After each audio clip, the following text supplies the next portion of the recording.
Operation सिंदूर तो जीते, आगे क्या चाहती है सेना? कौन है भारत के लिए सबसे बड़ा खतरा? जाने देश की रक्षा की सबसे बड़ी जरूरत।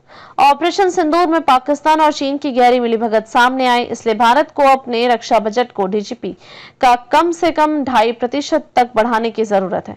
रक्षा अनुसंधान और उत्पादन में आत्मनिर्भरता पर पहले से भी ज्यादा जोर देना होगा। साथ ही मानव रहित हवाई प्रणालियों, लंबी दूरी तक इस्तेमाल किए जाने लायक हथियारों, अंतरिक्ष आधारित प्रणालियों, इलेक्ट्रॉनिक युद्ध और अन्य सैन्य तकनीकों में भारी निवेश करना होगा, क्योंकि ये तकनीकें ही भविष्य के युद्ध में निर्णायक साबित होंगी। मोदी सरकार को अब 2 मोर्चों पर चुनौतियों का सामना करना है। चीन पाकिस्तान को भारत को दक्षिण एशिया में उलझाए रखने के लिए एक प्रॉक्सी के रूप में इस्तेमाल करता रहना चाहता है। अंतर्राष्ट्रीय सीमाएं अभी तक पूरी तरह से तय नहीं हुई हैं, इसलिए ये चुनौतियां और भी बढ़ेंगी। ऐसे में चीन आने वाले वर्षों में भारत के लिए सबसे बड़ा खतरा बना रहेगा।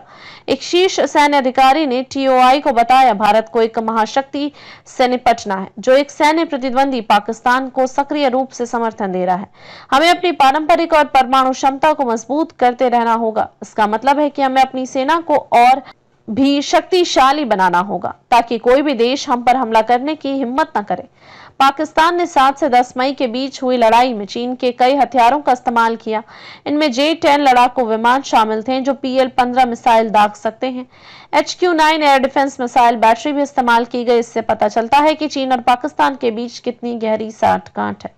स्थिति और भी खराब होने वाली है, क्योंकि पाकिस्तान चीन से कम 40 J-35A 5वीं पीढ़ी के स्टील्थ जेट और HQ-19 लंबी दूरी की एयर डिफेंस मिसाइल सिस्टम लेने वाला है। इन्हीं सब कुख्यात इरादों से पाकिस्तान ने कर्ज में डूबे होने के बावजूद और IMF से बेलआउट के भरोसे अर्थव्यवस्था को छोड़कर रक्षा बजट में 20% की बढ़ोतरी कर दी है। यह सही है कि भारत के सामने विकास सबसे महत्वपूर्ण पहलू है, इसी वजह से अन्य अहम क्षेत्रों की भी अपनी जरूरतें हैं। लेकिन भारत अपने रक्षा बजट को GDP का सिर्फ 1.9% नहीं दे सकता। इस बजट का भी ज्यादातर हिस्सा वेतन, पेंशन और संचालन में खर्च हो जाता है, इसलिए सैन्य आधुनिकीकरण के लिए मात्र 25% ही बचता है। एक अन्य अधिकारी ने कहा, सरकार द्वारा मंजूर की गई आपातकालीन खरीद तत्काल जरूरतों को पूरा करने के लिए स्वागत योग्य है, लेकिन कुल बजट में तेज वृद्धि की आवश्यकता है। इसका मतलब है कि हमें अपने सेना को आधुनिक बनाने के लिए और अधिक पैसे खर्च करने होंगे।